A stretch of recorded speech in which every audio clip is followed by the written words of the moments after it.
Hey guys, it's Kay from KS Anonymous, and I am back today with another episode of We Won't Call You. Hi Blank, my apologies for the confusion just now as you arrived for your interview with so-and-so at 11 a.m.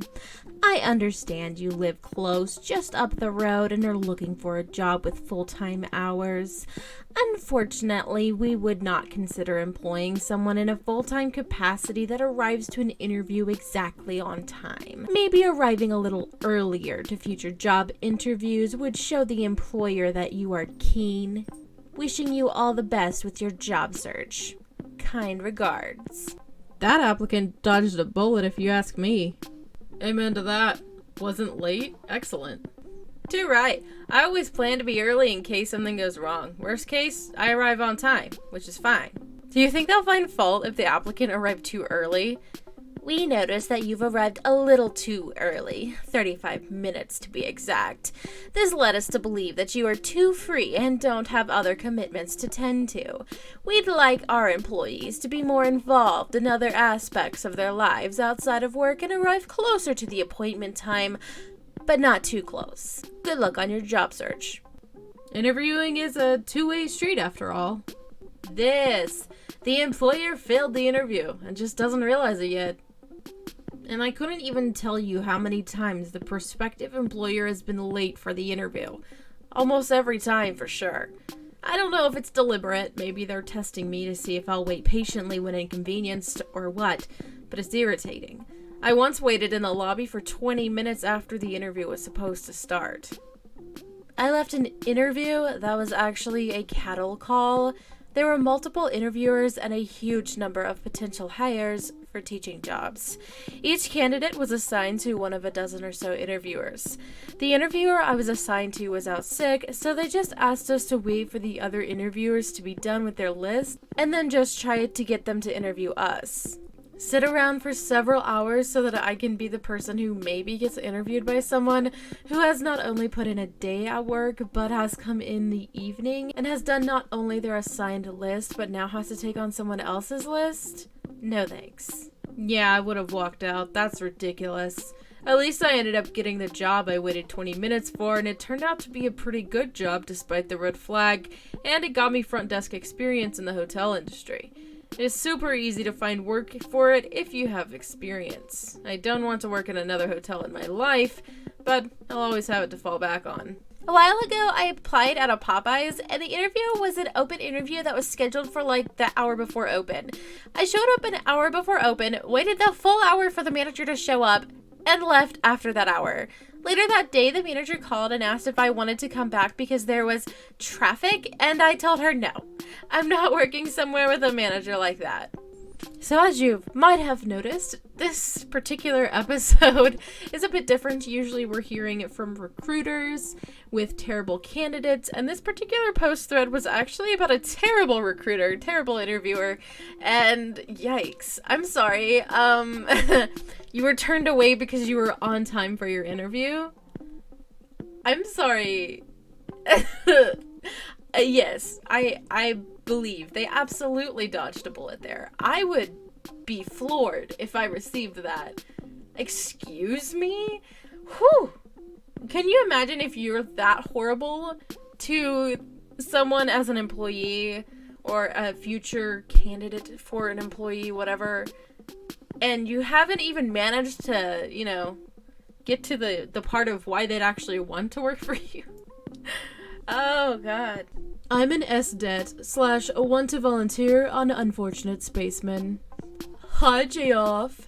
I found your email publicly listed on your YouTube channel, and I hope you don't mind me reaching out. In short, I'm a software development engineer in test, and I'm curious if you might need a little help on Unfortunate Spaceman.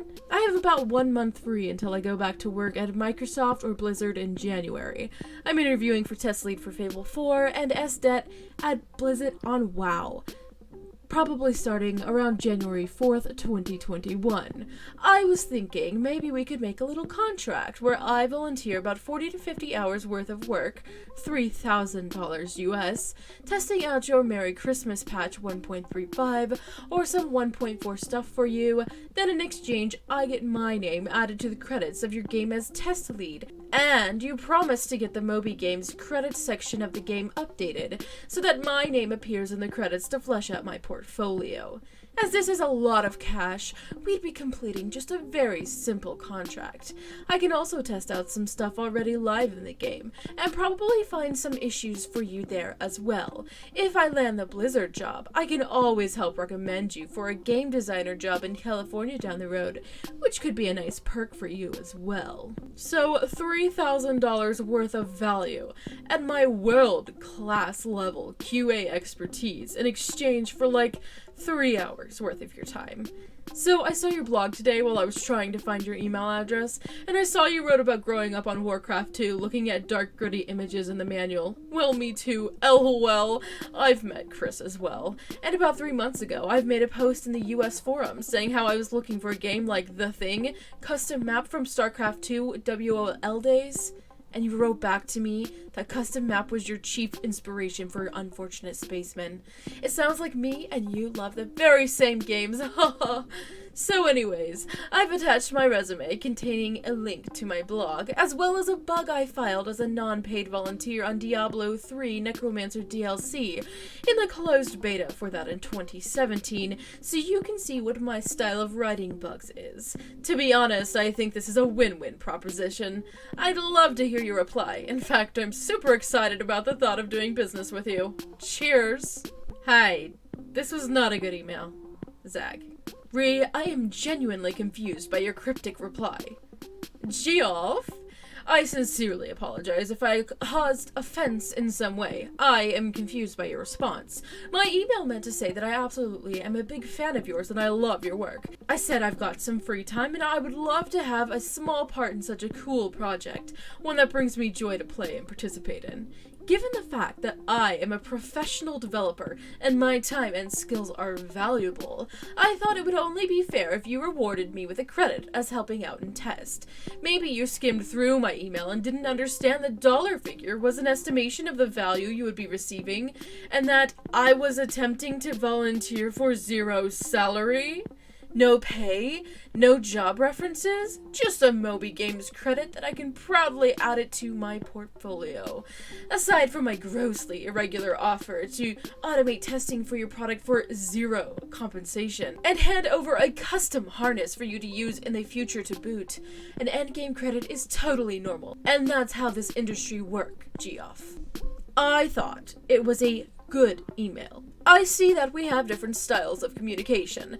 After I took an hour of my time to present my qualifications to you, you decided to take all of 10 seconds to cryptically respond. My offer was extremely generous. Frankly, that was disrespectful and immature of you. I mean, that was just plain unprofessional. I've got a horde of professional AAA developer correspondents in this very inbox, and your reply was inconsistent with how we do business in the big leagues. No response from you is necessary. I still don't even know how I caused offense. Regardless, I am going to move past this, and despite our mysterious differences, which you will not share with me, I genuinely wish your title the best of luck in the future. Hi. I'll walk you through this in the shortest form that I can, since I'm quite busy and unlike yourself, I prefer to speak plainly and directly with people. Firstly, I appreciate that you enjoy Unfortunate Spacemen. I'm glad you did your research and noted some similarities we have regarding our taste in games. That's awesome. Glad to have a fan. Presumably up until you read this email. Unfortunately, those nice things you said don't really outweigh the interweaving condescension soaking both your emails. It was more subtle in the first, but your second email confirmed my suspicions. You think I'm a total amateur, possibly an actual idiot, that you can take advantage of for a quick credit before some upcoming AAA job interviews. I mean, let's ignore the part where you name-dropped Chris Metzen, I assume, who doesn't even work at Blizzard anymore, and then offered me a potential job hookup as a game designer in California. Let's ignore that perk you offered me with a run-along sport attitude is for a company you don't actually work for and for a job you don't actually have yet. And if I'm being perfectly honest, I hope their vetting process is more strict than mine. And then you go on to explain how you're doing me this huge favor, like I'd be a gigantic fool to not take you up on this. At a rate of approximately $70 per hour. It's actually not very relevant that you didn't ask directly for money. By bringing it up and implying your time is extremely valuable, especially compared to my lowly station, you stuck a dollar value on our interaction. You'll notice I will not be doing that in my reply, but it wouldn't be difficult. Furthermore, I truly have no idea what your background is, but getting into Diablo 3 closed beta is not something you put on your resume and then follow up with lines like, "That's how this industry works." What's really shocking is that you seem to have some actual credentials as a QA tester and maybe a few years doing software test lead, but meeting Blizzard employees at conventions, I hope and assume you did not ambush them at their favorite restaurant, does not merit the egotism you've thrown at me from the outset. You don't have a single game on your resume, and you don't even mention the specific projects you worked on at Microsoft. Your resume definitely doesn't explain how you afford living in Bellevue as you claim, but I'm assuming it's not being paid for your charisma. You've spent some very short contract terms as a QA tester, now that part is actually how the industry works, but have a complete lack of meaningful job history from 2015 to 2020. I believe your email and resume are full of half-truths, which gets me on to the next point. You write strictly in doublespeak, both in your emails and in your blog you linked at the bottom of your very thin resume. If you're not familiar with the concept of doublespeak, you're conveying a lot of words without saying what you actually mean, and hiding the most unflattering parts of your career behind a front that, frankly, I don't think you've earned. A little honesty would actually be seen positively when dealing with someone who seems to have no game experience whatsoever. Ironically, the most clear portion of your emails have been where you write out your demand to be added to the game credits as test lead for a month of work, and vaguely imply you'll be seeing me in your rear view mirror on your climb to success. And honestly, that's just primarily replying to the content of your first email, which I assure you I did not skim. Your second email is, pardon the language, an effing doozy. I actually read your emails to several industry friends, just to make sure I wasn't totally out of line. I won't include their responses. You wouldn't like them either. Now, I would offer some advice at this point, but you sort of checked off every box in the handbook titled How Not to Ask for a Job. I'm not sure I can offer you anything substantial beyond pointing out how unimaginably rude and aggressive your emails have been. I can only imagine someone once told you to approach job applications with confidence, and you've somehow morphed that into, well, whatever this BS was. I can definitely give you a little advice. This approach does not work, not for me or anyone I've ever associated with. Subsequently, messaging me from an anonymous Twitter account was honestly weird too. Good luck on your upcoming interviews. I hope they don't follow me on Twitter. Zach. Legal Notice Service Geoff Keane. Copy NZP Police Prosecution Service.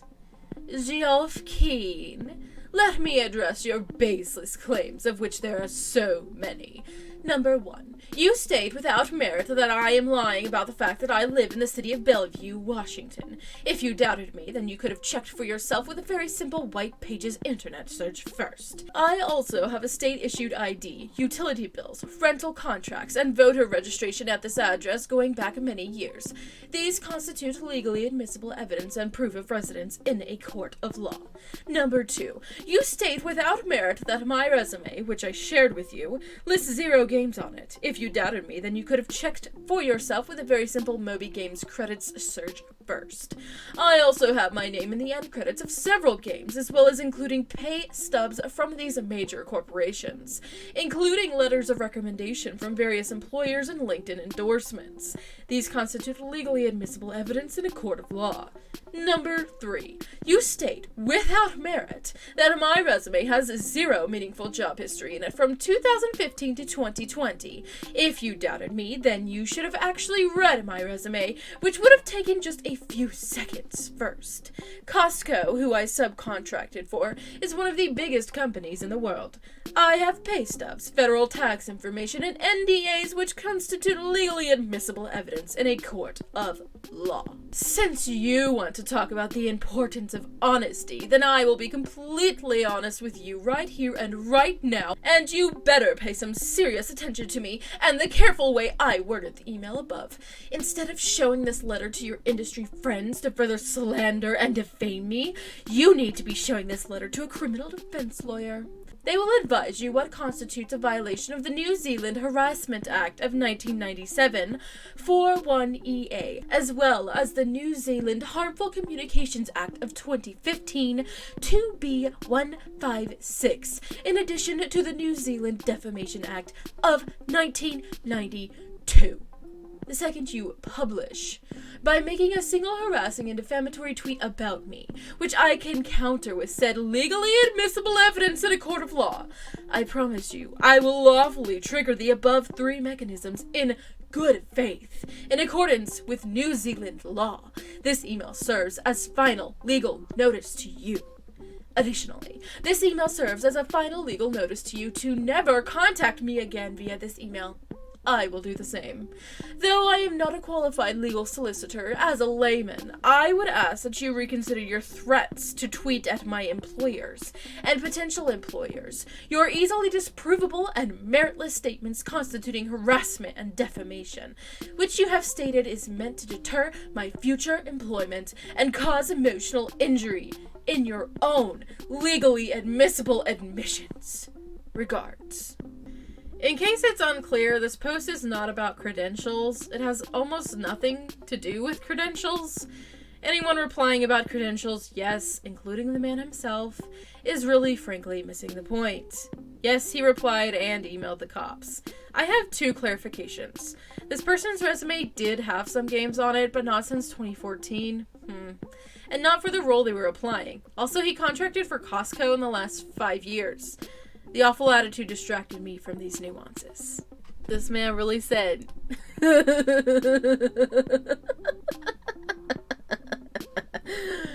Oh my god.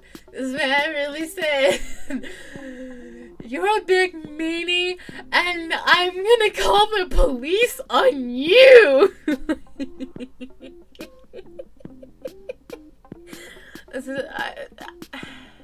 The sad thing is that I feel like this is just kind of one of those obvious things where this kind of personality and someone who's willing to write what this man wrote just is not accustomed, if not incapable, of self-reflection and taking kind of criticism or critique. That almost felt like a choosing beggars post, kind of, a little bit. I don't know, like the condescension that is very typical of choosing beggars. That's what I got from that. But yeah, I feel like this was a very different episode of r/We Won't Call You. We got some from the side of the candidate, and then we got some from, again, the side of the future employer, possibly, with the worst email for a job that I've seen in a while. Anyway, that is going to end today's video. If you enjoyed it, go ahead and drop a like and let me know your thoughts in the comments below. Really quickly, I'd like to thank my patrons. Up on the screen, you should see my face palmers and my crazy case. Thank you all so much for supporting me in the way that you do. I love my patrons so much, also love my viewers, and for those of you who have stuck with me through the strange glitch I feel that what YouTube went through, where it was promoting these videos like crazy and then just completely dropped them, and then my upload inconsistency after that. For those of you who have stuck through all of that, I just want to say thank you so much. And if you're new, you should totally say hi, because the community here is very awesome. Everybody just amazing. I love them so much. Anyway, if you're interested in becoming a patron, checking out the original posts from today's video, or sending me an email for possible inclusion in a future video, all of that information is in the description box, so be sure to check it out.